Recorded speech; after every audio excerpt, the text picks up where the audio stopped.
to Concert Queen Connect. I am joined with the beautiful Mélat. Welcome. Thank you for having me. For this in our super top secret studio. I'm saying that every time now because it's pretty, I mean, where I live is top secret. As it should be. Yes, truth. Speaking the truth. It should be private, yeah. So happy to have you here. I know you and I have just been crossing paths, like ships passing in the wind the last couple of times. So I'm so excited to finally sit down with you and just talk. Same. This is what we've been saying. We've been planning, like, no joke. I don't know, every time I saw you at the airport, saw you at the coffee shop, pre-quarantine, and then HEB. Yeah, HEB. was like, oh, hey. Like, she's like looking at like spinach, and yeah, we're just in the grocery aisle. And here we are. And here we are, finally. So you've been busy, I feel like, during quarantine. So all this happened. I know, like I said, you and I saw each other. You were going to DC, I think, at the time to do. I was doing this.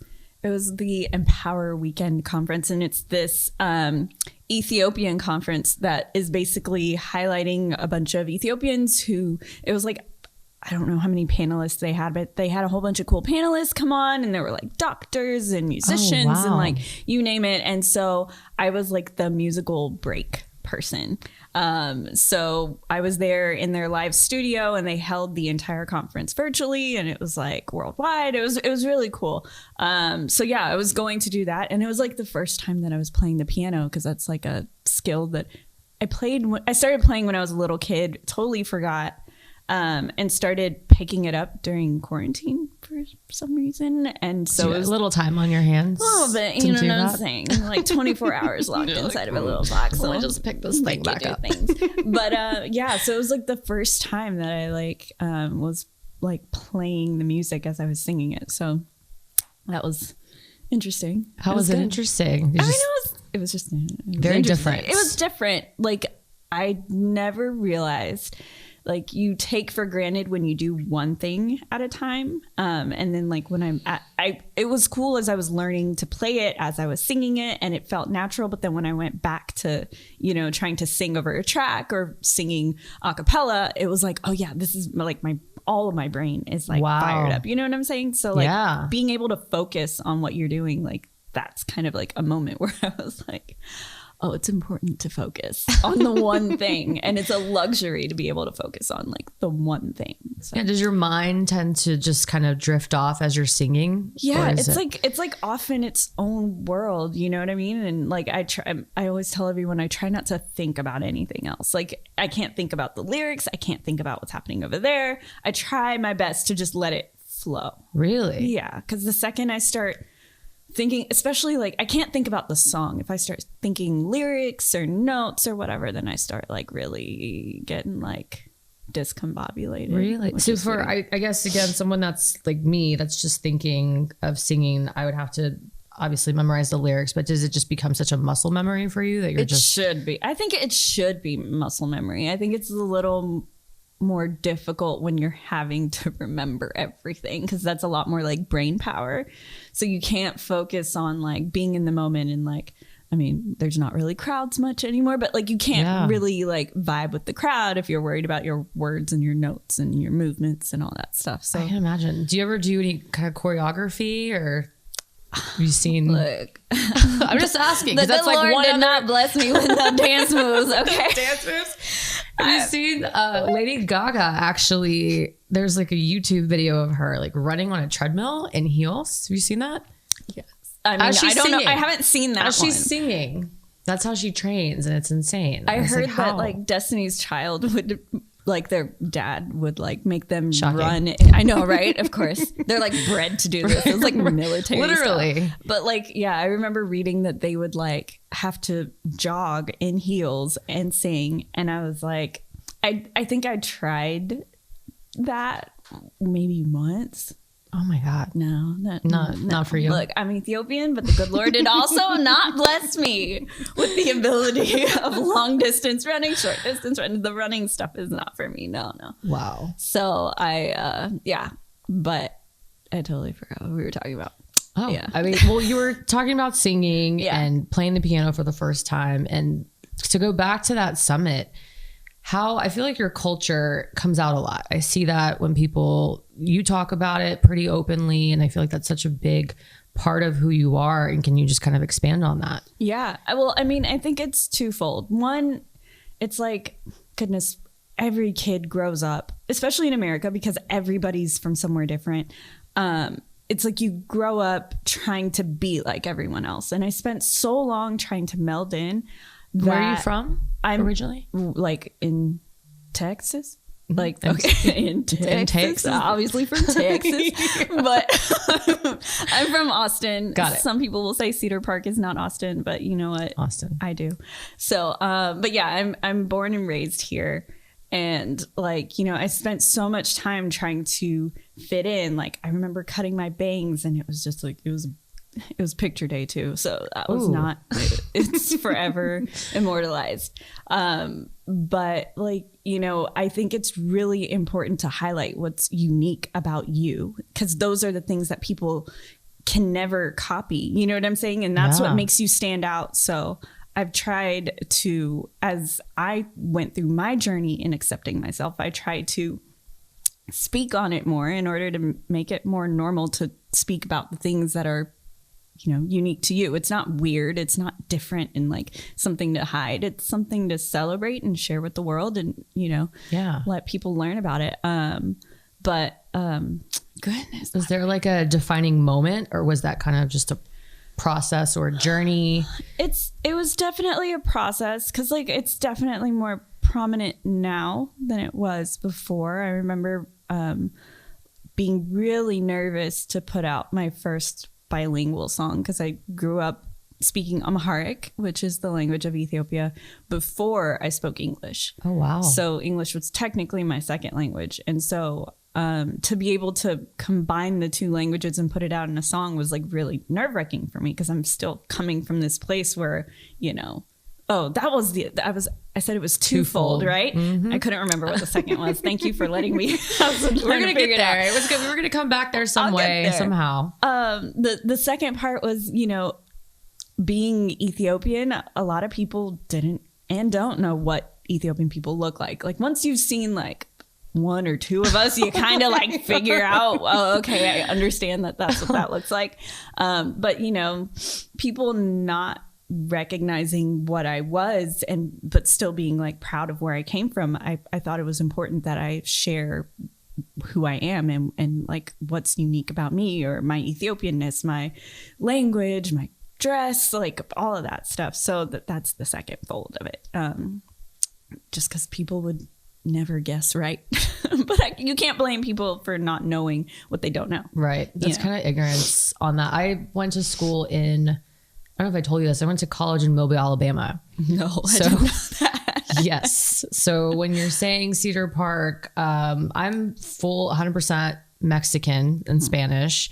So that was a huge transition for me, and a lot of that stuff came out. I had to deal with a lot of that during the Black Lives Matter movement. And it's like all these emotions came running up that I had kind of escaped, and not saying there's anything wrong with Austin, or I love it here, but there's what I had to experience when I was there. I mean, you're either white or black, and that's it.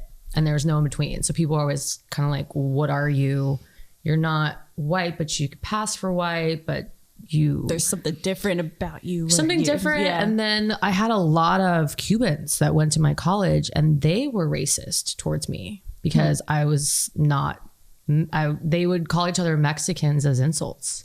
And it was not fun to all of a sudden, I think like literally the first weekend I was at school, I like called my parents crying, wanting to go home because it was so jarring, because it was like, this would never happen in San Antonio. And, but I totally, growing up there and living there, like you said, you see people that are they just don't know any better. And there's a lot of ignorance. And if anything, that life lesson was like, wow, okay, this is probably and it continued to kind of happen throughout the course that I lived there. But it was also one of those things where you're like, wow, okay, I have to manage my own emotions and my own reactions to people. Yeah. Which kind of sucks. Right? The whole really take sucks. The high road. Exactly. My dad would be like, take the high road. I'm like, sometimes I just want to go down and dirty and exactly. I have take the low road. I have so many alternate reactions in my head, but you know, especially because like I grew up in Cedar Park, which is predominantly white. So there it's either you're black or you're white or you're something that no one's even going to really consider, but those are, or black, white, or Mexican, you know what I'm saying? And I just remember that, like, looking back on it, we were all just like really ignorant and really blind to a lot of things. And one of the things that always pisses me off is, this is totally random, but like I remember in like 7th grade, we took some like Egyptian history, right? Like we had like a whole semester on Egyptian history. Wow. And I remember coming out of that class and then like, I don't remember what exactly happened, but then I was like, oh shit, Egypt isn't Africa. Why was I taught Egypt as if it was like a Middle Eastern country or as if it was some European country? Like I wasn't able to actually place Egypt, you know, on a map.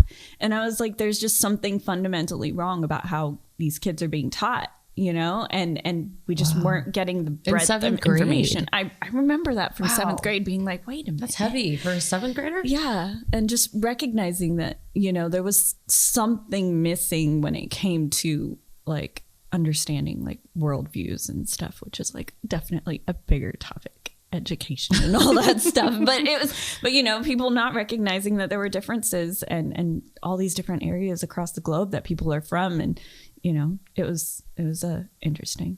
So did that spark something? I know you mentioned earlier that you've been to Ethiopia. So did that spark something in you that was like, I'm going to get out, I want to see other places? Or were you kind of like, that's there, I know it's there, but I want to stay here? Well, like I kind of grew up in this like 2-world thing. So like during the week I like would deal with whatever's happening at school, but during the weekends it was like 100% like Ethiopian. I wasn't allowed to go spend the night at anyone's house unless they were Ethiopian. We'd have our church, our birthday parties and all that stuff. Everything was fully Ethiopian.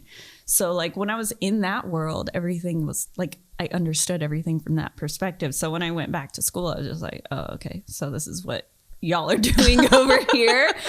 And then when I get back to my other side, I can just like kind of like become a little more worldly at that point. But I just kind of like, I just accepted it as it was. And I was like, all right, there's nothing for me to do here. I just didn't even really address it. But like, how could you at that young of an age, you know?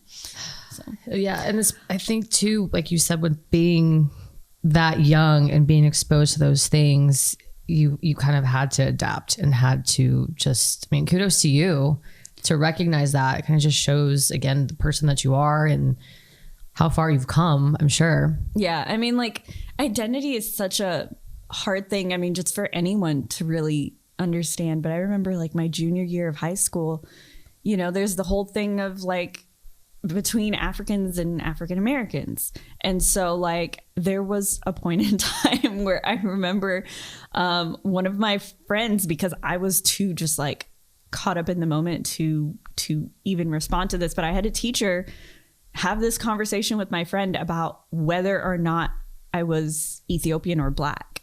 And I remember like that was an ongoing battle I had in my head trying to do my SATs. I was like, wait, which one am I supposed to check? Because you don't understand like what is what. And nobody's having these conversations with me. So, you know, Can you expand on that for people that maybe are not familiar with that? I'm sure there's some people that are maybe watching that don't have that knowledge. So what would you say to someone? So for sure, like I think you have to first recognize that African Americans, descendants of slaves, have a different, I feel like it's a different ethnicity than Ethiopians or Nigerians or whatever, because their experience, their cultural experience is totally different than mine.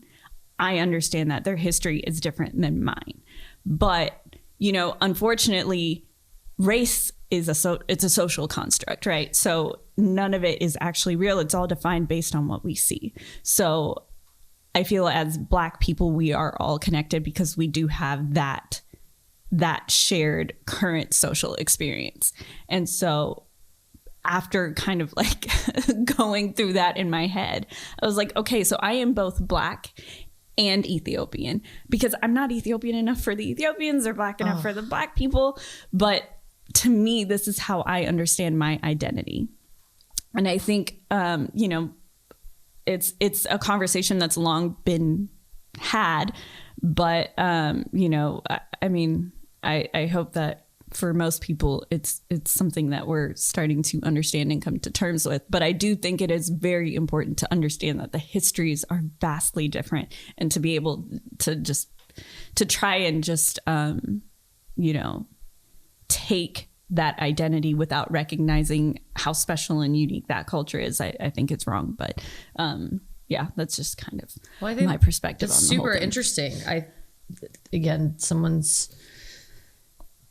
Yeah, I mean, I'm taking a minute to kind of understand that, because I've never looked at it like that, to be honest with you. I've always, because people just look at race as just being skin deep. They don't really take the time to look at your background. And that's not something you walk around necessarily with a sign exactly that says, oh, hey, this is, like, people just get that immediate, you know, snap image of you or thought, and it's not accurate. So I think that is a huge lesson for people to stop, take a minute before you do assess anyone to ask that question. Exactly. And I think if people can have that same mentality as you, that doesn't take offense to it, that it is an opportunity to teach and to educate.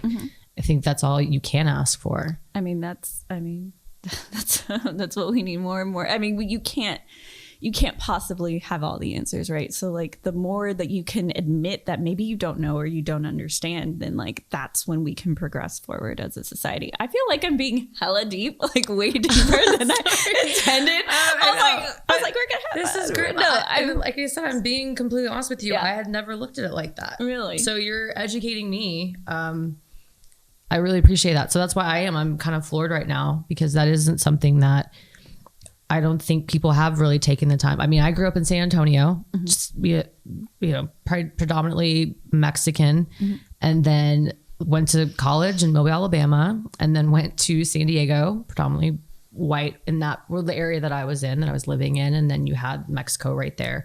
So again, didn't really have that. I didn't come across a lot of Ethiopian people, and it's not from there's that naive that I kind of learned in college. So I think but recognizing that there are these different races in different countries and but I had never really thought about it from that social construct, like you said, of yes, I'm Black, but I'm also have a completely different background than African Americans. Yeah. So, because goodness, I've had that conversation so many times. I can only imagine. But it's like, man, like, and you know, people are hurt because they're like, we have a pretty tortured past, and it's pretty bad. So why are you trying to jump into this lane and like claim it as if, you know, it's a cool thing? But, you know, I think it should be recognized, because like, you know, any white person, well, not any white person, but most white people can look back at their heritage and be like, oh, well, I'm Scottish and I'm French and I'm this and I'm that. I'm gonna go do a quick DNA swab. Exactly. Exactly. It's like, oh, look at this plaque I got from my great grandfather. And it's like 5%, cool, yeah, Cherokee and all these random. Oh, you're exactly right. But like, you know, when someone isn't able to pinpoint exactly where they came from, I think it's important that we allow people to have their ethnicity as well and their culture, and I think it's beautiful. So, and I respect it, you know. Yeah. So how did singing take it a little lighter? But thank you for sharing that, because I think there's going to be a lot of people that respond to that, and maybe I do think it takes a lot for someone to admit that they don't know those things, or a lot of people just hide. Like, I could have just sat here and be like, I know what you're talking about. I didn't. So I appreciate you educating me. And I know there's gonna be a lot of people that you educate as well. And I think that's important. So, but I would like to talk about your amazing voice. Music. So you just did ACL, and tell me about that, because I feel like that was a very unique experience. So for those of y'all that don't know, ACL went virtual this year. And they had, what was incredible and was so cool was just having all these badass Austin artists, you know, with all the different, like they had Gary Clark's performance that was in there, with just all these different amazing people. So how did that whole process come about? Goodness. Well, first off, it started with an email, as most things do. But no, yeah, when I was asked to play ACL, I was like, obviously over the moon because it's ACL first off. Had you played ACL before? I played in 2017. Okay. So that was really cool. And then, so to be asked again is just like, yeah. But then, you know, and it was like the first year that it's going virtual. And I was like, oh my God, okay, it's different, you know? Matthew McConaughey was on the flyer. I was also on the flyer. If y'all didn't see that, yeah, we'll have a link to that. She has this whole video of like just Matthew McConaughey. I love Matthew McConaughey. I have watched How to Lose a Guy in 10 Days probably like 150 times, but it's okay. 150? I don't know. Maybe. No one's counting. Nobody's counting. What? 151. Anyway, yeah. So, and so when they asked me if I would be okay doing it in this location, I was like, oh yeah, that's like really freaking cool. Oh, tell them about the location. Bad words or no? Yes. Okay, cool. It's really fucking cool. Really that's what I wanted to say. Matthew McConaughey would swear. Yeah, and say it's pretty fucking right? cool. He would say, "All right." But so tell the people that didn't get to see your performance where, because I watched and I was like, oh my God. So it was like, it's like this little patch at the Zilker Botanical Garden overlooking Zilker. And it was literally like the city and the you could see the city behind her. Yeah, it was so beautiful. I was like, yes. And then you're beautiful, so it was just like two beautiful things. I had just gotten my hair done, and so it was extra fluffy. You know what I'm saying? It was extra fluffy. I watched it back, and I was like, holy shit. But yeah, no. So it was. I was like super stoked to do it right there. It was beautiful, and yeah. So and I've been doing some like lives and like private streaming things, and I was doing them all acoustic. So like it was like me and a pianist, and so we just were like, okay, cool, we'll do that for this too, and just kind of keep it light because you know ACL is virtual this year. It's not like crowds and all that stuff. So let's do something that's a little bit toned down and just kind of for the moment. With you earlier saying, and we talked earlier, y'all, sorry.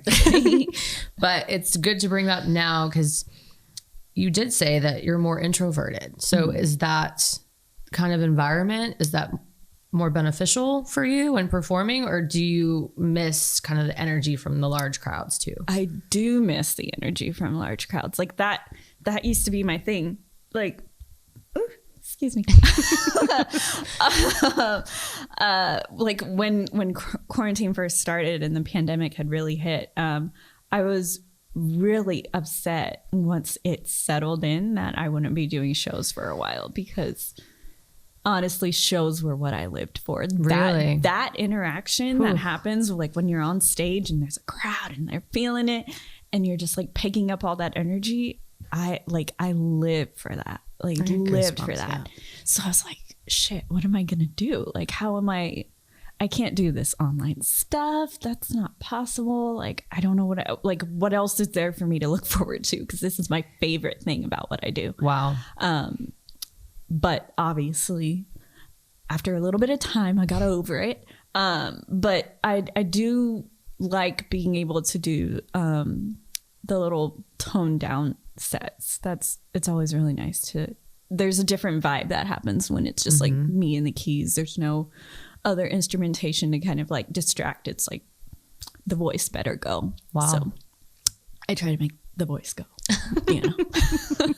Well, your voice goes. Thank you. I've listened to you now for a while, and it's interesting too how your tone and your songs have evolved and your style.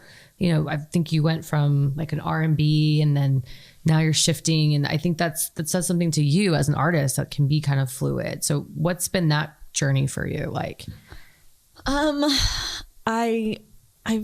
So the first time I ever started trying to make music, I was listening to so much Frank Ocean that literally everything I made sounded like a female version of Frank Ocean. And I was like, okay, not what I want to do. Like, I love him, but I'm not trying to, I'm doing this because I want to express something and I want to express it in my way. So I actually stopped listening to music Totally. After that. Yeah, totally. For like probably just 2 years. Cleanse. I just did not listen. Yeah. For 2 years? Yeah. And even now, I really don't listen to a lot of music. I drive a lot in silence and what? I don't know, man. For someone, I know, it's like I'm like the complete opposite of me. I put music on if I'm just like getting up to go to the bathroom. I know. I have music on.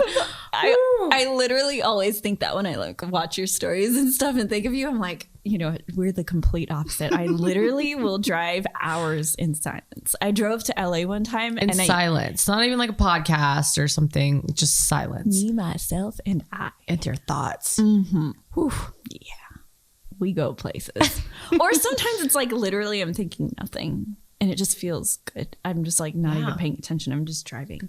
But yeah, so I really wanted to figure out what my sound was. And so like over the years, I've like kind of, you know, stepped further and further into whatever that means. And I try really hard. I always say that like my music is rooted in R&B, but it's not necessarily your basic R&B. Sometimes I go left, sometimes I go right, sometimes I go Lord knows where. But, you know, and then like I throw in like Amharic. And so now it's like, what is it? A world song, an Ethiopian song? I don't know. It just depends on, I guess, whatever. But yeah, I'm kind of all over the place with it. And I really just try to make whatever feels right, to be honest. That's really the criteria. Yeah. Does it fit? Yeah. I mean, you feel, that's one thing that I think is just so special about your voice. There's just certain artists where you feel it. Like you feel their lyrics, you feel, like I was telling you earlier, like pain behind that is a tortured soul.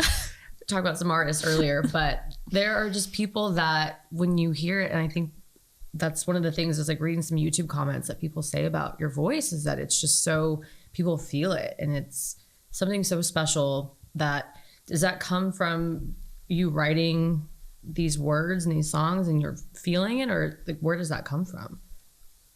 I don't know, to be honest. I really just I try to be as honest and genuine as I possibly can in just life. Yeah. And I try to speak to something in every song, whatever the song is about. I just really try to speak to a true human emotion, whether it's something, and I always draw inspiration from either something I've been through or other people have gone through. Like literally, I have a friend on Instagram. Well, I don't know. Are they called friends when you don't really talk to them in real life? I mean, I've got 20,000 friends. Instagram friends. Yeah. Yes, I think everyone's a friend. They're friends we just haven't met yet. So like, yeah. So she's my friend on Instagram, and I kind of watched this relationship she had kind of grow and then die. And, but like in the time of that relationship, I think I wrote like 2 or 3. I was so intrigued by it for some reason. And so I think I wrote like 2 or 3 songs based off of just like certain things that she posted about. And then like, kind of like I saw stuff in movies or whatever, and I pulled all of it together and I wrote these songs about it. And so it's like I really try to pull from real human experiences, and then I just try to Did you tell her that you wrote these? I haven't told her. Ooh. I feel like it's a little bit weird being like, hey, I wrote a song about remember you. That stuff you posted about this dude you broke up with? Like, and you were depressed about it for weeks. Sorry. I wrote songs about it. But I probably will tell her at some point. I think she would enjoy it. Yeah, she probably would. She'd probably be so flattered that you took the time and actually were paying attention. And that's where I feel like with social media too, with you too, like I feel like there's a fine line of how much you want to share, because there are people watching, and there's people that, people that watch, people notice everything. They see everything. They notice everything. Has that happened to you before? I know it has, and I'm not even thinking about it right now. I can't think of like a specific thing, but I know I'm always like, people watch everything. They notice. It's kind of like with your parents. Like if you run home and you tell them, this friend did something to you, and then you're friends with them the next week, they hold on to that. We all do that. I do that with my siblings. If, a girl wronged my brother or something like that, and then he's back, I'm like, what? Like, you just can't help it because you get into that. And I think same thing with your friends and followers and fans. Like those people just become naturally protective over you. I'm kind of private too about certain things. I like to share a lot, but sometimes I'm just inclined to share certain things, but then you just know people, like everyone is going to have an opinion about something, whether good or bad. There was one time, this was a super controversial moment and I just took it down, but like Talib Kweli, love him. Fantastic artist, was at Antone's, was performing, and literally for like the first 30 minutes was just ranting. And I'm like, I understand, like, he has something to say and people are like, that's what you get. That's a Talib, Talib show. And I just personally wanted to watch a show. It's what I paid for and in my head. But that became such a controversial moment on my Instagram, and people were just left and right were like, yes, that's how he is. And some people were like, oh, you're totally right. But you don't ever want to do something that's so polarizing where people are divided and you lose followers or you lose fans and things like that. Did you by any chance watch the Dolly Parton documentary? I did not. You should watch it. Yeah. She's talks about her longevity in country music. And that's something too that in that particular market can be very polarizing. And she's purposely never taken a stance on anything, which is crazy to think that. Because I think now being as outspoken as people are, and people are always like, hey, you have this platform, use it. You need to be speaking out about this and you need to do that. And to have someone like Dolly Parton who's like, no, I'm not doing that. I don't need to do that. So it's just interesting. Like, where do you kind of, I mean, do you draw the line, or you're like, oh, I'm going to speak out about it? Or honestly, well, me personally, I feel like I'll speak. I don't like to speak on things I don't know about. So if I don't know much about it, if I don't feel knowledgeable enough, or if I don't feel on one side or the other enough, I'm probably not going to speak to it, or I might address it in like a neutral way.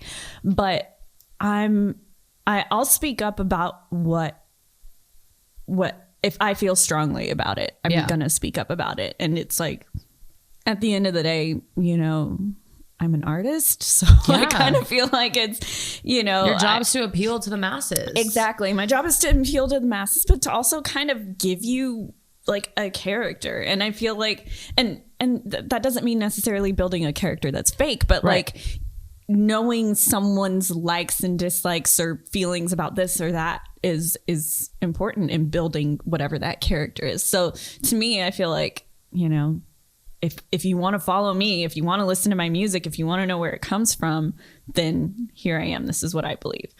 But I also feel like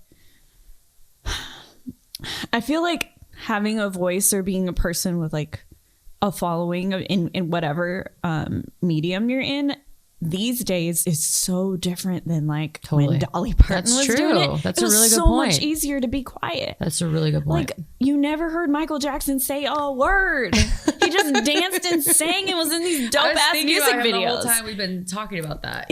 Of Michael Jackson. But like he didn't have to like tweet or like post on Instagram, and not that you have to, but like if you aren't, you're kind of like out of the picture at this point, right? So it's like, I think it was so much easier, and goodness, sometimes I'm like, I wish I was around during those days. Like, I don't know if the accessibility that people have to you is so much different now than like you said, what it used to be. I mean, people used to have to write fan mail and actually mail something to a PO box somewhere. I remember writing like the New Kids on the Block, like, fan mail, but when I was young, but that was your access. And now you can literally DM any artist, you can DM someone, and know that they're probably going to look at it. Yeah. Minimal, but then you're also like involved and invested in that person's life, because now you can see their stories, which is like instant. It's all the time. So now it's like, I feel like that, like, how do you get to like that crazy superstardom? Like, is it just like, this large span of middle ground where everyone's like posting and stuff, and you don't really have that separation from like fan to celebrity until you get to where, because everybody's doing it, you know? So it's like, I don't know. I feel like things are just so different now. It's really hard to not take a stance because now people are like, you know, by not saying anything, you're being complicit or you're whatever. And I don't know. It's such a weird day and age. It is. I think, well, social media just in general with everything happening, I just remember everyone's just pushing for platforms. People want that. And I think when you do have that, it really just comes down to your own comfortability, how you feel about it. And if you own it, you own it. I talked about that in the last podcast, but literally just kind of owning your shit and being like, you know what, this is what I'm going to do. This is my stance. And you have to be okay with it and not worry, because there's going to be people that, to me, the positive and the negative, you have to be able to take the positive feedback with the negative criticism, because if you just want the positive and then that one negative comment takes you down, that's something you can't have floating around, because that's what people ruminate over. So I tried to stay very neutral myself and very centered. I need to start meditating. That's my goal this week, to meditate.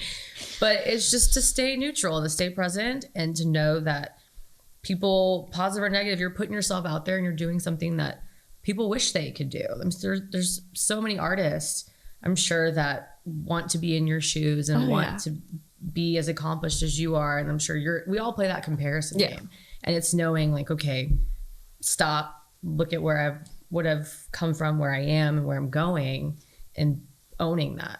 I think that's really where a lot of like, I feel like that's like the root of success, like really owning it. Like that's when I think things start really like going off for you, because then you've accepted yourself, you've accepted your beliefs, you accepted like what makes you unique. Like that was a big point for me. And I think, you know, that's another aspect of what makes you unique are your viewpoints, but you have to be able to, you know, you better be able to stand firm on them. And if you're going to like say them in a public sphere. You come out, again, you come across very, I know you said earlier that you're, you know, kind of shy but you're a presence. You have this presence about you, and the way you carry yourself and the way you talk about these things, you're very confident in that. And I think that's great. Thank you. But like you said, also just knowing who you are. And I'm sure that is a process. There's people, our parents, you know, not particularly mine, but there's parents of, just in generally speaking, that don't know who they are, have never had to really define those things. Like you said, we're just in a different time where you really are forced to take a stance, and there's no hiding from anything unless you really do just pre-quarantine, you just stayed at home and don't do anything. You don't interact with people, but you're still going to see things. And like you said, I just think it's way more, you're overcoming a huge hurdle and getting ahead in life. If you can just be like, okay, this is who I am. I'm accepting myself for who I am. And there's always going to be haters, lovers, whatever, all over the place. All that stuff. And then I think also another thing that comes with the social media that, you know, is like the idea of that bubble. Like we tend to follow and look at people who are within our bubble, but being open to having conversations to things that are worth having conversations over. Not everything is worth a conversation. Not everybody deserves a conversation. Right. However, if I think being open to having difficult conversations, because we are talking about stupid, silly things like, you know, I don't know, freaking Chick-fil-A fries or McDonald's fries. I don't know. But then there's politics, sandwich, you know, other chicken. Yeah. There's like the whole spectrum. But I think being open to having those conversations, and like you said earlier, like learning new things is super important too. Not just getting caught up on things that maybe we haven't, maybe aspects that we maybe haven't looked at. Yeah. So what future projects do you have coming up that you're excited about? Well, this is actually my hairdo from the video we shot yesterday. Yeah, it was so great. Cute. I don't know. I can spot her. Like when we were at the airport, I literally spotted you like a mile away. I was like, oh my God. Like you just, but again, I'm obsessed with your hair. Yeah. So, but yeah. I literally went through a drive-thru at some fast food place, and this girl, she was so cute. I didn't even know what happened. I was like, do you know who I am or not? I don't know. But she literally opened the window. I guess it was another dude who was there, but she just like came up in front of him and she's like, oh my God, I love your hair. And literally screamed like high pitched, like just screamed really loud and like turned around and then screamed again. And I was like, okay, yay, I guess okay, that was so weird. But no, I really enjoyed. What was your question? Oh, I don't even know. Now I want to know about like fan reactions. Have you had any kind of like crazy where people just completely flip out when they see you? No, I don't think anyone's flipped out per se. Has anyone flipped out? Maybe. Or do people? This is what's funny for me is that people. I remember I was out. And people get to know you and I don't necessarily know them, but they know me and from sharing on social media. And I think that's great. I love having that connection. But I remember this one girl came up to me and gave me a hug and was like, whoa, like, I'm not sure who you are. No offense. Like and this is back before COVID when hugging, was it normal love thing? Hugging if it's the right, I'm not a creeper. Yeah. But this girl was adorable. Ran up to me, gave me a big hug. I was like, I'm sorry. She's like, oh my God. And she looked at me. She's like, Benji, the long haired Chihuahua. Shout out Benji. You're my girl now. But her profile photo is a picture of her Chihuahua. So I was like, oh my God. Because I talk to this girl all the time. Funny. And again, like a friend that I'd never met, but I talk to all the time in DMs. But how would I know that's who she was? That's so funny. You get people like that. That's probably what I get the most frequently is the people that, I remember this one guy showed up and he's like, oh, it's so-and-so. And I'm like, so-and-so, so-and-so. And I was like, oh my God. And it's literally like a stick figure drawing of his face. That's his profile photo. So it's those ones where you're like, how would I know that that's you? Kind of thing. There's a few funny ones that I like remember. There was one where I don't remember where I was, but there were these two dudes and they were behind me. I think I was maybe at a checkout line at a store and there were two dudes like kind of a little bit further back and I heard one of them go, yo, that's her. That singer. And then, so I was like, okay, just don't turn around. Maybe they won't notice. And they're like, yeah, that's her. Look, that's her. I was like, oh God, this is so weird because I know what they're doing, but I don't want to look. And then, or they hold the stare a little longer. Yeah. It's like, okay, cool. I'm not going to do anything. And then there was, I remember I was in the Denver airport and this girl runs up to me. She's like, oh my God, are you Mélat? And I was like, yeah. And she was like, oh my God, I love your music. And she started talking to me. I was like, cool, this is awesome. I'm in Denver. This is awesome. And then where was this? Oh, shoot. I had a good one. What was it? Oh, this one happens often. Don't do this. Can't wait for this. Don't do this. It's okay if you do it. I'm not going to judge you, but just like, don't do this. We'll quietly judge you. So, what happens to me often is like I'll be out somewhere and I'll be doing something or is this literally what you're doing? This is what I always do. If I'm anywhere, I'm probably doing this. It doesn't matter what's happening in the room, but I'm just, but no. And then I'll like leave. And then later that night, I'll get a text message being like, were you at da-da-da? Or I saw you at so-and-so, but I got too nervous to say hi. And I'm like, so now I'm like super paranoid to like back when we could like go out and stuff all the time, I'd be like, oh, I need to just like be on my best behavior because you never know who's watching and what DMs I'll get. And they'll be like, oh yeah, funny. I saw you totally wilding out at whatever club. But no, that happens. Do you censor yourself a little bit? Like when you're out? I don't. I'm really like just all over the place. I do until I don't. Depends on how many drinks I've had. Yeah, the worst. I had a little period there. I mean, no judgment. I will never judge anybody. Never. But I, just judgment-free zone. What happened was I was training for Sports Illustrated, and I was sober for 4 or 5 months when I was training for that because it was so intense and I was miserable. Like, shout out to people that can do that and train like that. It was so intense. But again, I saw the results. But then after that, I was like, all right, caution to the wind. And I literally had like 3 months where I was just going out, getting crazy, living it up. Mm-hmm. And then kind of got back to normal and then had people come up to me that I had, I guess, met during that period and they were like, hey, and I'm like, hi, I'm Clarissa. And they're like, we've met. Ooh.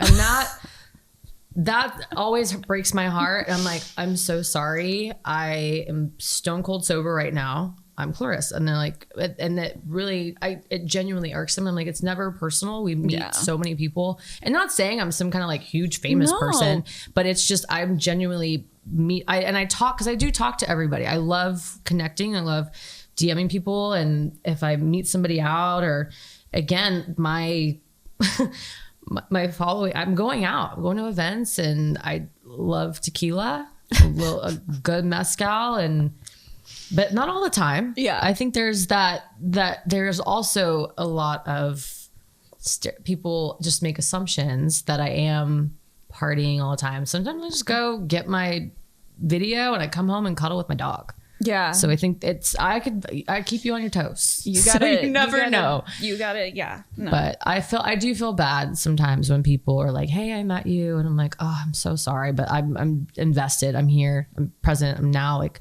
tell me your name. Love.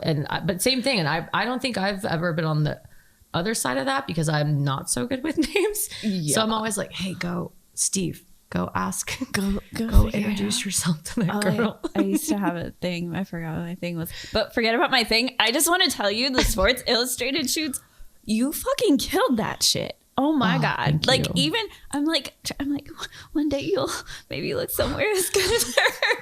You looked incredible. Thank you. See, I'm getting incredible. Shy. Thank you. No, look at you. That was really hard. Being shy for? Ain't nothing to be shy. You're right. Thank you. Yes. I'm just gonna say thank you. I had to draw inspiration from that. I'm nowhere near as great looking as you were. Oh my God, stop. But no, because I'm actually, well, I guess by the time this is out, I'll have released this video, because I think it actually comes out tomorrow. Okay, cool. But I'm like running around in a swimsuit the whole time. Well, a couple of swimsuits, maybe 3. I don't know. Maybe I think it's 2. But yeah, I was like trying to draw. I was like, she did it. She conquered her fears. And I was like, oh, I can do it too. I love that. Because I've always had like, since I've always been like super small, I've always felt like, let me just cover it all up. And it's just like easier that way. Nobody has to make fun of my stick body. And so for me personally, it was like me just like pushing myself to do something that honestly kind of makes me uncomfortable. Cheers to that. I have to cheers to that with water. With water. But, we gotta drink it. Because that, to me, that you're most vulnerable. And I think it doesn't help when people tell you like, oh, you shouldn't feel like that. Your body's like, people say all those things. You're like, you're not acknowledging what's my actual, it's a mental health issue. What the actual experience is for that person. And I was actually, I don't even know if I shared this, but I was actually like clinically diagnosed as having body dysmorphic disorder. Oh, wow. So when I looked in the mirror, I saw this huge person. So that took therapy to work through and understand that I'm not as big as I am. And I saw myself, but for so long it was just condition, and being Mexican and growing up, you had to be covered up, and just was naturally a curvy girl, and things that made other people feel uncomfortable just naturally were things that I was kind of meant to minimize myself and shame myself. So thank you for that. That was so hard. And I'm so surprised that she got that shot. Those pictures were so awkward. Like, you didn't see the like 1,000 other photos she took where they're terrible. I look like just look, all you need is the one that looks right. That's one. That's the winner. That's done. All you need. Worth the flight, worth the trip to California.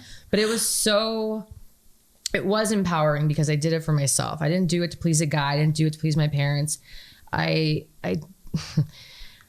with my family, that was something that was really hard for me to overcome. Was like, oh, they're gonna look at this and they're gonna see this and know that this is, and even now it's all, I think there's that fine line. My family will probably listen to this, but I'm sure there's other people that struggle with that judgment from their family. And even being my age, I still think you still have that childhood where you want to please your parents and overcome that. And I think it's still innately in there, but I've learned to overcome it and understand, like, it's for me. It's what I want to do. It's being authentic to me. And like you said, it's going to help somebody else, but doing that particular shoot was, I literally had a panic attack. I think in the cars I was about to get, I had a panic attack that morning, and it was I almost canceled it. So nervous. And then just having that particular photographer, shout out Mélat, she was awesome. She was this Russian. And had it not been her, had it been anyone else, I mean, Russians don't fuck around. Like, she was like, she's like, come here. I need you to see, you need to look at this photo. Cause I was in my head. She knew it. And I told her, I was like, I'm so nervous. She's like, oh, nothing to be worried about. Nothing. And she saying, you have a great Russian. She was not worried whatsoever. And she had her like girl there. That too is a whole process. People don't realize, like, I was covered in baby oil. Dude, like, covered, because modeling is hard. I was sore for like 4 or 5 days. You're like arching, you're sucking in, you're like contorting but to like make your face. It look great. Relax your face, but do this. And I mean, Steve shoots professional models, and then bless his heart has to shoot me, and is like, okay, here we go. But it's hard to like hold that pose. And I remember being there, like, so you're arching, you're doing this and you're doing that, and I'm so sore. I couldn't even walk the next day. But thank God for Mélat, because she like literally had her girl. And that was another thing. There was a girl there that was shining the light to reflect off me, to make your butt look good, and doing all these things to reflect. So all that. But she felt like I was so awkward, and she literally just stopped like after, because I had a bunch of, it's timed. And she's like, come here. And so she's like, look at you. I need you to look at this photo. And I look, and I'm like, that's me? And she's like, yes, you are beautiful. You look good. Now go and take photo. I was like, done. All right. And then I was like, damn, okay. I felt she brought that out, because you never really know if you don't believe it yourself too. Yep. Like you said, I'm sure you had to channel that and be like, I got this, because that comes across. People can see that. For sure. Like the energy is like super important. Oh my God.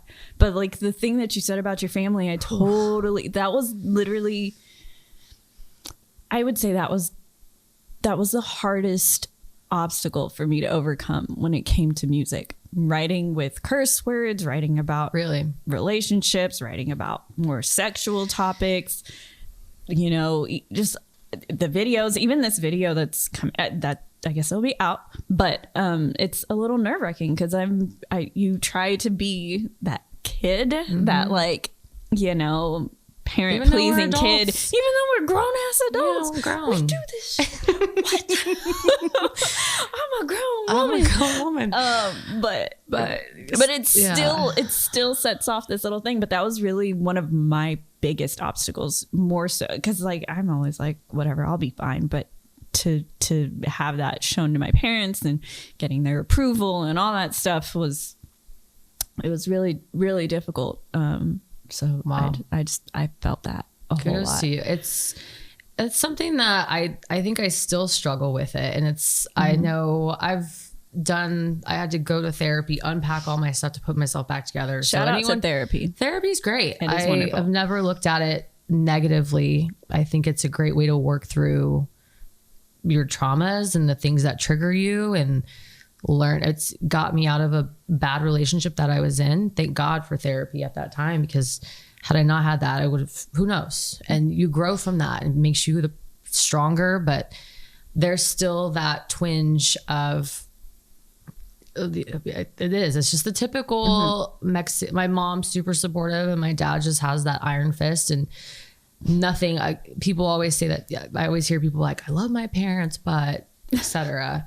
And again, I love my parents, but I did grow up very strict. I'm grateful for how I grew up, but that is something that if I ever had kids or had a daughter, if I could speak to that as part of like the therapy, was speaking to your younger self and accepting. I had this, and I don't know if I've shared this, but now I'm going to share it. But I had this crazy dream for my whole life, like literally since seventh grade. Like a recurring dream since seventh grade. That's crazy. I'm so jealous of people who have recurring dreams. No, it's not good though. Is it not? When you have a recurring dream, that means there's something that you need to resolve. That you're not addressing. Then I had the same dream literally I can't even tell you. And I was in the midst of therapy and went to therapy and I was like, hey, I've had this dream now for however many years. I need to get to the root of it, because now this was probably the worst dream that I ever had. And it was me. I grew up playing basketball, played college basketball, but I went and played. I was playing in this game. The reoccurring dream, and long story short, was I'd get inside the game. My dad was in the stands. The coach was there, but the coach was always like a blend of all the coaches I'd ever had. And I would be playing this game, and I would either screw up or do something, and I let everybody down. And I'd feel really terrible. And that had that dream like reoccurring for all these years. And then the last time before I went to therapy, I was sitting in there, and I didn't even get in the game this time. And so I was like, man, I let everybody down.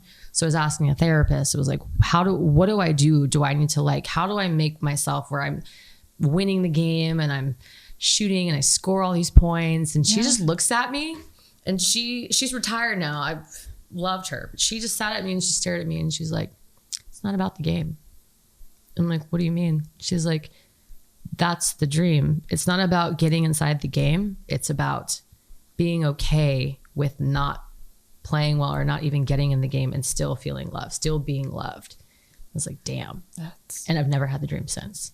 It's gone. Kidding me? Gone. She just popped it. She came in with that. The end. Yeah, the end. Wow. It was great. But it taught me a lot about self-love and loving myself. And so it's really cool when you see kids growing up, and I see their parents just love them, and regardless of how they play, and that unconditional love, and teaching yourself that, learning it's okay. I think it's that's one of my favorite things about right now, the amount of self-love and acceptance that is out there, and the willingness to learn about things that you don't understand. And that's the majority of us out here are just you can feel it. And this, I don't know, I'm really excited to see what this generation that grows up being, taught to love themselves, like an entire generation, not just a particular kid, not the hippie kid in the school or whatever, but bullying is not cool at all. I mean, it's just not. Those things just go viral. And so these kids, I'm really curious to see what happens to this generation, because it's really, I wish I learned how to accept my curly hair back when I was a kid, before I tried to before I straightened the curls out of my hair, and it took me years to get them back. And so it's that's really cool. But that dream is intense. Yeah, it's pretty intense. It's crazy that it never came back though. But she taught me so much, and I think that definitely transitions into, like I said, just the self-love, and again, to go back to your music, because I just, you feel it, and it's something that you can just be present with, and the love that you have, and it comes off. You radiate that. So how does that I feel like that is a love language in itself. Well, honestly, and I say it, I would say probably most every show, that my thing. So I have, I have one song that's fully in Amharic, and the song is called Nang. It relates, I promise. And it means I am. And so when I wrote this song, I only intended to just make an a cappella song. I just opened my mouth, and then Amharic words came out, and I was like, okay, cool, whatever. We'll just roll with that. And the words that came out, loosely translated, were the names that my grandmothers used to call me on both sides, because neither of them called me by my real name, which is Mélat. Neither of them called me that. No. One of them called me Moded, and one of them called me, which means to love. And then the other one called me Addisalem, which means new world, because I was the first grandchild born outside of Ethiopia.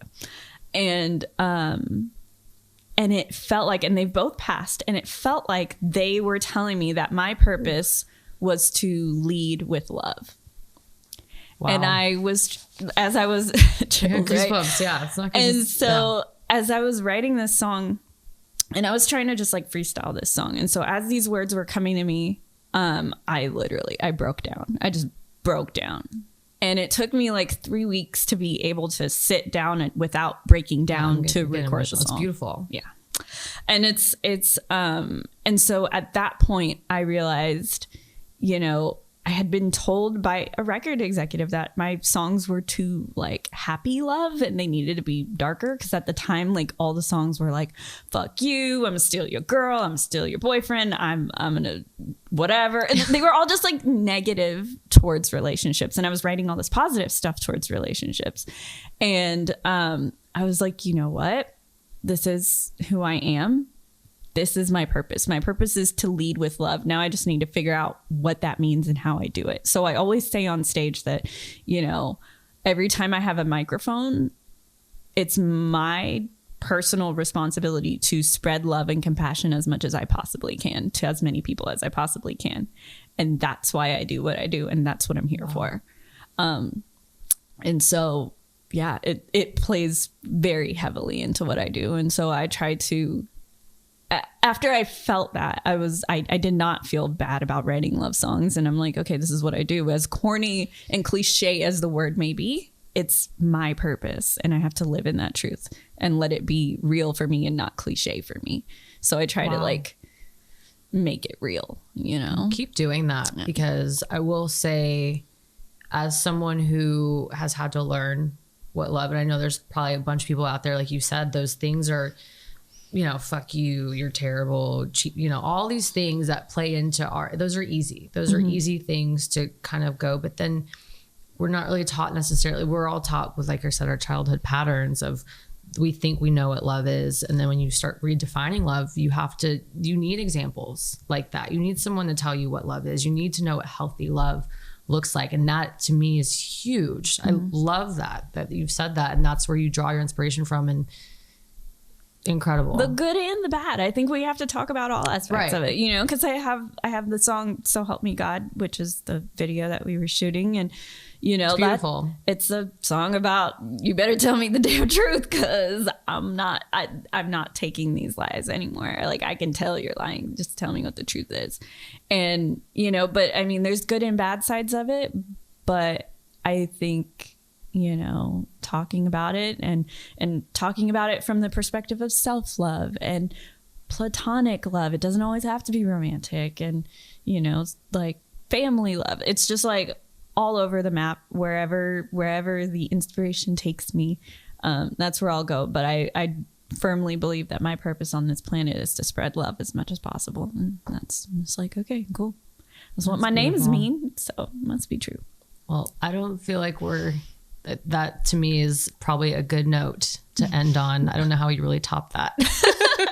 You know, her life purpose is spreading love. And how can people find you and find your music and get in touch with you? Not sliding into her DMs, but legitimately find you. And I am on everything at Behold Mélat, Melat. So Instagram, Twitter. I don't really use Snapchat anymore.